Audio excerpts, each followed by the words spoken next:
എൻ്റെ എല്ലാ പ്രിയപ്പെട്ടവർക്കും നമസ്കാരം. കഥ വായിക്കാൻ വേണ്ടി ഞാൻ വന്നിട്ടുണ്ട്. കഥ കേൾക്കണ്ടേ? വന്നോളൂ. ശ്രീ ഗോപിനാഥ് പനങ്ങാടിൻ്റെ ഹാസ്യം ഗോപിനാഥം എന്ന പുസ്തകം ഇതുവരെ ഞാൻ വായിച്ചു തീർന്നിട്ടില്ല. അതിൻ്റെ ബാക്കി കഥകളാണ് വായിക്കാൻ തുടങ്ങുന്നത്. അദ്ദേഹത്തിൻ്റെ കഥയിലൂടെ ഇങ്ങനെ യാത്ര ചെയ്യുമ്പോൾ എല്ലാവരുടെ മുഖത്തും മനസ്സിലും ഒരു പുഞ്ചിരി വിടരാതിരിക്കില്ല. അതാണ് ഞാനും ഇഷ്ടപ്പെടുന്നത്. കഥയിലേക്ക്.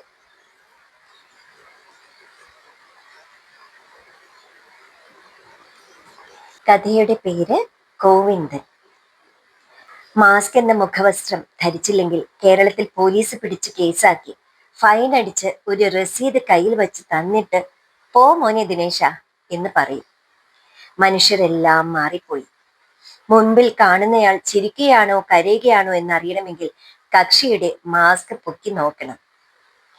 6 അടി ശാരീരിക അകലം പാലിക്കുക തുടങ്ങിയ കോവിഡ് സൂക്തങ്ങൾ അശരീരിയായി മൈക്കിലൂടെ പ്രസരിപ്പിച്ചുകൊണ്ടിരുന്ന പോലീസ് വാഹനത്തിനടുത്ത് ആളുകൾ തിങ്ങി നിറഞ്ഞ ഒരു ബസ് വന്നു നിന്നു. സീനിയർ സിറ്റിസൺ എന്ന ഇംഗ്ലീഷിലും മുതിർന്ന പൗരൻ എന്ന മലയാളത്തിലും അറിയപ്പെടുന്ന ഒരു കക്ഷി സ്വന്തം ശരീരബലം നോക്കാതെ ഒരു സഞ്ചിയുമായി ബസ്സിനുള്ളിലേക്ക് നൂണ്ട് കയറി. നീങ്ങിത്തുടങ്ങിയ ബസ്സിനകത്തെ ഉത്സവത്തിരക്കിനിടയിലൂടെ കമ്പിയിൽ തൂങ്ങിയും ആടിയും മുന്നേറിയ കക്ഷി മുതിർന്ന പൗരന്മാർ എന്ന് എഴുതി വച്ചിരുന്ന സീറ്റിന് പിന്നിൽ നിന്നു. ജിംനേഷ്യത്തിലൊക്കെ പോയി മസിൽ പെരുപ്പിച്ച 2 ഘടാഘടിയന്മാരാണ് ആ സീറ്റിൽ ഉണ്ടായിരുന്നത്. മൊബൈൽ ഫോണിൽ തോണ്ടിക്കളിച്ചു കൊണ്ടിരുന്ന ജുബാക്കളുടെ തോളിൽ തോണ്ടി സീനിയർ സിറ്റിസൺ പറഞ്ഞു, മക്കളെ, മുതിർന്ന പൗരനായ ഈ അപ്പാപ്പന് ഒരു സീറ്റ് തായോ. മറുപടി, പോലീസ് മൈക്കിൽ പറഞ്ഞത് കേട്ടില്ലയോ? 60 കഴിഞ്ഞ കാർന്നോന്മാർ യാത്ര ചെയ്യാതെ വീട്ടിൽ കുത്തിയിരുന്നോളണം. നഗരം വിട്ട് കാട്ടുപ്രദേശത്തെ ഒരു സ്ഥലത്ത് ബസ് നിന്നപ്പോൾ സീനിയർ അവസാനത്തെ അടവെടുത്തു. ഉറക്കെ, ആരെങ്കിലും എനിക്കിരിക്കാൻ ഒരു സീറ്റ് താ, എനിക്ക് വയ്യായേ, കോവിഡ് ചികിത്സയ്ക്കായി ആശുപത്രി പോവാണേ. ഘടാഘടിയന്മാർ ബസ് മണിയടിച്ചു നിർത്തി പുറത്തേക്ക് പാഞ്ഞു. നിമിഷങ്ങൾക്കകം ബസ് കാലി. കണ്ടക്ടർ വിട്ടുപോകൽ മണി അടിക്കാതിരിക്കുന്നത് എന്തുകൊണ്ടാണെന്നറിയാൻ ഡ്രൈവർ എഴുന്നേറ്റ് പിന്നിലേക്ക് നോക്കിയപ്പോൾ ബസ്സിനകം ശൂന്യം. ഒരു അപ്പൂപ്പൻ മാത്രം പുഞ്ചിരിയോടെ ഒരു സീറ്റിൽ ഇരിക്കുന്നുണ്ട്. ഡ്രൈവർ ബസ്സിൽ നിന്നിറങ്ങി കണ്ടക്ടറെ തേടി കാട്ടിലേക്ക് ഇറങ്ങി. കണ്ടക്ടർ ഓടി ഓടി കാട് വരെ എത്തി. അപ്പൊ ഇപ്പോ ഡ്രൈവറിന്റെ സീറ്റ് അടക്കം എല്ലാം ഒഴിഞ്ഞെടുക്കുക. അടുത്ത കഥ അനൗൺസ്മെന്റ് നോക്കാം. ഞാൻ ആദ്യം ജോലി ചെയ്ത സർക്കാർ സ്ഥാപനം തിരുവനന്തപുരം ആകാശവാണി നിലയമായിരുന്നു. വഴുതക്കാട് ജംഗ്ഷന് സമീപമുള്ള ഭക്തിവിലാസം കൊട്ടാരമായിരുന്നു ഓഫീസ്. വെറും കൊട്ടാരമല്ല, തിരുവിതാംകൂർ ദിവാനായിരുന്ന സർ CP രാമസ്വാമി അയ്യരുടെ ഔദ്യോഗിക വസതി. ഞാനും എൻ്റെ യൂണിറ്റിലെ സഹപ്രവർത്തകനായ മടവൂർ ഭാസിച്ചേട്ടനും 2ാം നിലയിലെ ഞങ്ങളുടെ മുറികളിലേക്ക് കോണി കയറുമ്പോൾ ഡ്യൂട്ടി ഓഫീസിൽ നിന്നൊരു വിളി, ഒന്നിങ്ങ് വരുമോ, ഒരു സംശയം തീർക്കാനാണ്. അനൗൺസർ സഹോദരിയാണ്, പേര് വെളിപ്പെടുത്തുന്നില്ല. അവർ അടുത്ത 5 മിനിറ്റിനുള്ളിൽ പ്രക്ഷേപണം ചെയ്യേണ്ട ഒരു അറിയിപ്പിലെ ഇംഗ്ലീഷ് വാക്കിൽ തപ്പിത്തടയുകയായിരുന്നു. അനൗൺസ്മെന്റിലും മറ്റും ഉപയോഗിക്കുന്ന വാക്കുകൾ കഴിയുന്നത്ര മലയാളത്തിൽ തന്നെ വേണം എന്ന ഡയറക്ടറുടെ നിർദ്ദേശമാണ് കാരണം.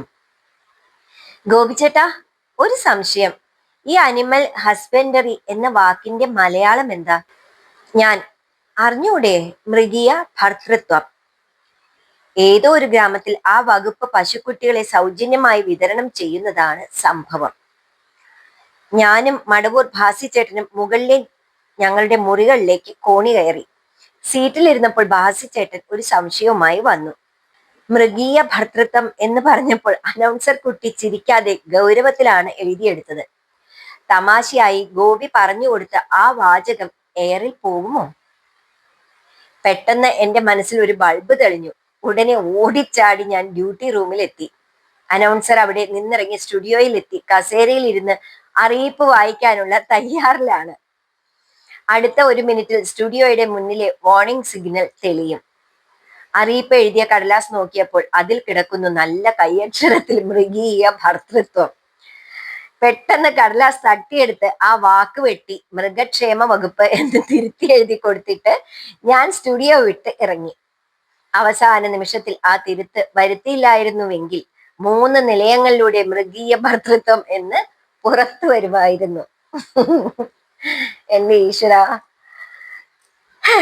അടുത്തത് ക്ഷണപത്രിക. അതുകൂടെ നോക്കാട്ടോ. ക്ഷണപത്രികയിലേക്ക്.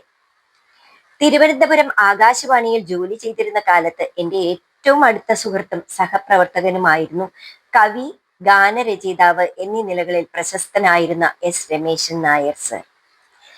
എസ് രമേശൻ നായർ സർ എൻ്റെ അയൽവാസിയായിരുന്നു. അദ്ദേഹത്തെ അടുത്തറിഞ്ഞിട്ടുള്ളവർക്കറിയാം എത്ര നല്ല മനസ്സ് ആയിരുന്നു അദ്ദേഹത്തിൻ്റെതെന്ന്. അദ്ദേഹത്തിന്റെ വേർപാട് നമുക്ക് എന്നും വേദനയാണ് ഉണ്ടാക്കുന്നത്. ഓർക്കുമ്പോൾ എപ്പോഴും സങ്കടമാണ്. അദ്ദേഹത്തിന്റെ പാട്ടുകളിലൂടെയാണ് ഞാൻ പണ്ട് സ്കൂളിലും കോളേജിലും ഒക്കെ പഠിച്ചുകൊണ്ടിരുന്നപ്പോൾ അദ്ദേഹത്തിന്റെ പാട്ട് ഇട്ടുകൊണ്ടാണ് ഞാൻ പഠിക്കാറ്. അതിങ്ങനെ കേട്ടുകൊണ്ടിരിക്കണം. എനിക്ക് അത്ര ഇഷ്ടമായിരുന്നു എനിക്ക്. എന്താ ചെയ്യാ. അപ്പോൾ കഥ തുടരാം, കേട്ടു നോക്കൂ കേട്ടോ. പെട്ടെന്ന് അദ്ദേഹത്തെ പറ്റിയിട്ട് അദ്ദേഹത്തിന്റെ പേര് ഈ ബുക്കിൽ കണ്ടപ്പോൾ എനിക്ക് പറയാതിരിക്കാൻ കഴിഞ്ഞില്ല, അതുകൊണ്ടാണേ. അപ്പോൾ തുടർന്ന് കേട്ടോളൂ.